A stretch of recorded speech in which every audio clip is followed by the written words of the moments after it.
Bonjour tout le monde, bienvenue à une autre vidéo de peinture acrylique.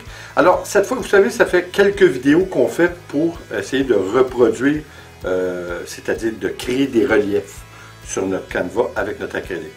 Je me suis attardé un petit peu avec le bicarbonate de soude.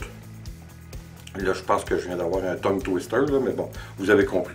En gros, de la petite vache. J'ai fait deux tentatives. La première, comme vous savez, j'ai mis mon bicarbonate de soude avec l'acrylique, mais j'ai mis un petit peu trop d'eau. Ça n'a pas tout à fait donné l'effet escompté, mais c'est quand même très bien ce que ça a donné. La deuxième et dernière tentative, j'ai mis, je crois, une quantité qui était quand même pas si mal. Peut-être, comme Louis disait, un petit peu trop de baking soda, mais en finale, j'ai mis du silicone. Puis je pense pareil que ça a fait un certain effet. Oui, j'ai mis probablement trop de bicarbonate de soude, ça c'est clair, mais j'ai mis aussi le silicone, puis c'était pas vraiment nécessaire. Alors, quoi qu'il en soit, on l'a essayé. Ces deux techniques sont intéressantes, dont la dernière qu'on a fait, celle que je vous dis, qui donnait comme un effet un petit peu de peau, de vieillissement, comme une de mes amies disait, Denise, oui, ça serait une belle façon de faire ça sur une malle pour l'antiquer ou des vieils objets comme ça. Oui, c'est intéressant, c'est une mousse de bonne idée. Quoi qu'il en soit, cette fois, on va refaire une technique pour faire les reliefs, mais on va aller avec la technique la plus simple. On prend tout simplement du gesso. C'est pas compliqué, là. Je vais préparer ma toile. Là, je vais faire une grande toile. Je sais qu'on a déjà fait souvent pour reproduire l'eau, mais cette fois, avec les reliefs, je crois que ça va être très, très intéressant. Puis évidemment, suite à ça, pour avoir un certain reflet avec un jeu de lumière, je vais vernir ma toile. Je vais en donner au moins 2-3 bonnes couches de vernis. Alors, c'est ce qu'on va faire. On va essayer la technique comme je dis, du gesso. Ce qui devrait donner des résultats très, très intéressants.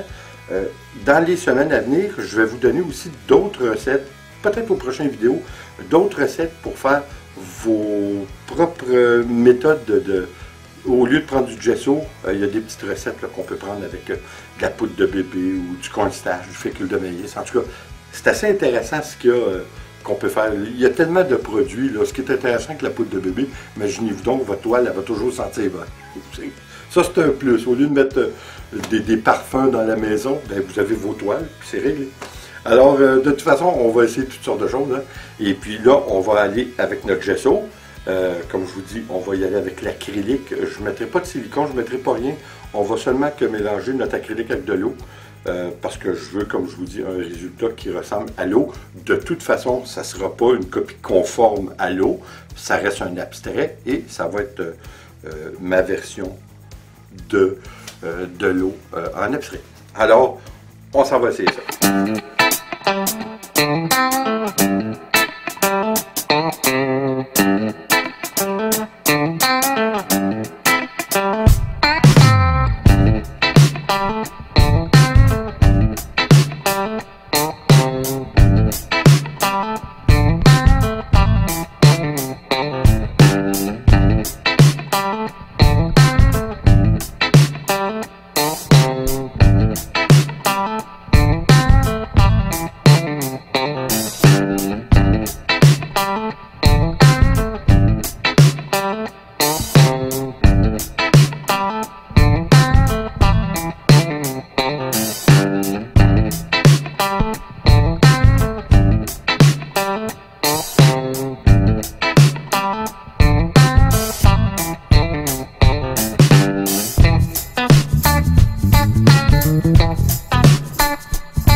bien, un autre toile de terminé. Je suis obligé de vous dire que cette fois, j'ai vraiment travaillé. Là. Je ne l'ai pas volée, celle-là.